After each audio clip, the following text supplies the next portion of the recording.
Hello guys, it's me again, Alicia nyo. Nagbabalik muli para sa ating panibagong video. So, pag-usapan natin, ito nga pong post ni Harry Roque na confirmed na daw. Siya na mismong nag-confirm ha, na meron daw pong rally ang Iglesia ni Cristo, yung INC, this November 16 and 17. Okay. Driver guys, driver yan. hindi ko jowa yan, driver yan. Alright, kasi dati kasi usap-usapan, 'di ba, na mayroon daw mabubuong rally ng mga religious group, yung JIL, yung KOJC, 'di ba Chris? Yes. Tapos yung INC. By the way, ito nga pala si Chris Uloy. Paliwanag mo nga, Chris. Wala ako sa condition. Wala sa kondisyon. Kasi nandito siya, malapit na siya eh. Malapit na siya sa hangganan. Nagugutom ako. Ito, Chris, yan pagkain. Kape, gusto ko kape. Alright, so going back sa ating topic, diba sabi ko nga sa inyo, kahapon, noong November 1, mayroong nag-message sa akin na meron daw pong magaganap na rally. So, ang gagawin nila sa November 3 to 7 daw po, ikakalat daw po kung anumang scandal ang meron. So, hindi natin alam kung scandal talaga, literally, or scandal sa flood control, or sa mga anomalies. So, hindi natin alam kung ano ipapakalat nila this November 3, 4 na nga ngayon hanggang 7. Hindi natin alam kung ano yung niluluto nila. Pero nung binlog ko yun sa inyo, not confirmed pa. Pero ngayon, si Harry Roque mismo ang nag-confirm na ang rally ng Iglesia ni Cristo, November 16 and 17. So, yung mga iba, mga minamahal, ito pa nga nakalagay pa dyan. Pasensya na kung medyo maingay tong si Chris Ulo Yung mga iba, kaya ba mag-grand finale goodbye, vangag sa November 30 as hope by many? Yan nakalagay mga minamahal. So, ang balak talaga nila is patalsikin itong si President Bongbong Marcos. Diba, mga minamahal? Yan yung balak nila. Ang ingay talaga ni Chris Ulo. Nandito tayo nagtatrabaho talagang si Chris, diba? So, ngayon, ang tanong natin, that was a fake gathering or talaga nga namang rally? Diba? Kasi parang itatry nilang i-attempt sa mismong anniversary ni former Marcos Sr. Gumagana na tayo. Ang driver si Chris Ulo. Pinagtitripan talaga, oo. Wait lang, mga minamahal. So, anyway, di ba bawal magkaroon ng direct political intervention?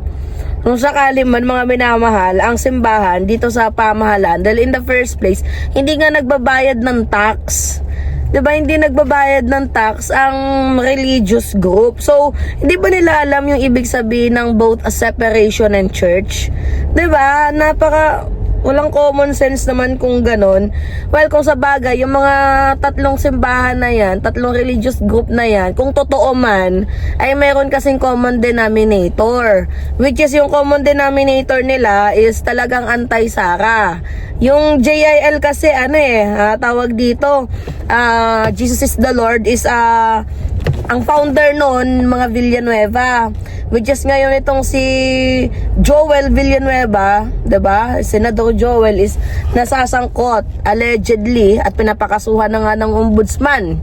Dito nga po sa, pinapakasuhan na nga ng ombudsman dahil nga po sa issue ng anomalies sa flood control. Yung Kingdom of Jesus Christ naman, ang founder is si Apollo Kibuloy na kasalukuyan ngayon ay nakadetained at hinaharap ang iba't ibang kaso at pang-aabuso, diba, ukol nga po sa money laundering. So, si Kibuloy is knowing and knowly na malapit sa mga Duterte. And makikita naman ninyo, 'di ba, yung KOJC galit na galit kay President Bongbong Marcos dahil ang kanilang founder ngayon ay naka-detain. And yung INC naman is literally na black voting. At yung kanilang mga, for example, so-called senador kagaya ni Rodante Marcoleta, 'di ba mga minamahal? O ano yung nangyari?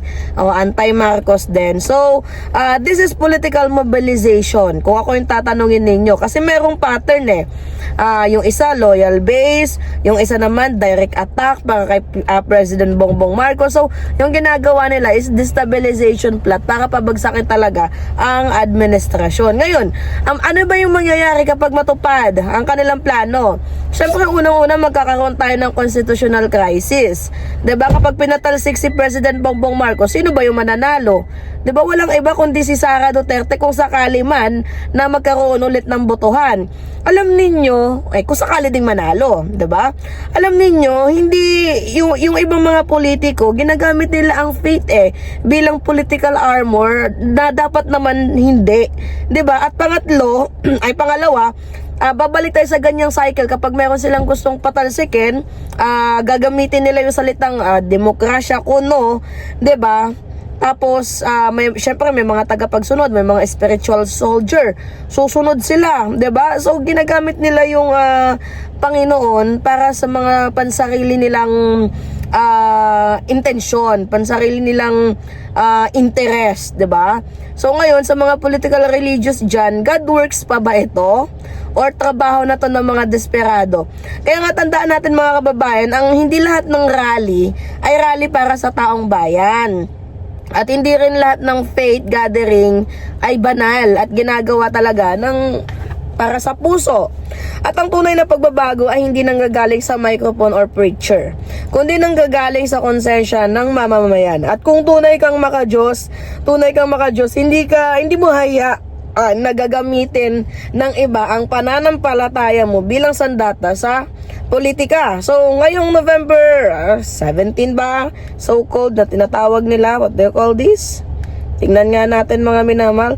This November 16 or 17, kung kayo ay makikilahok, be sure sa pupuntahan ninyo. 'Di ba? Maging sigurado kayo. So, anyway, si Roque na mismo ang nag-confirm na merong rally ang INC this November 16 to 17, tapos mamaya i-deny na naman yan ng INC. Yung yung simbahan nga hindi nga nagbabayad ng tax, tapos bakit sila pa yung nangunguna sa mga rally-rally na yan? 'Di ba?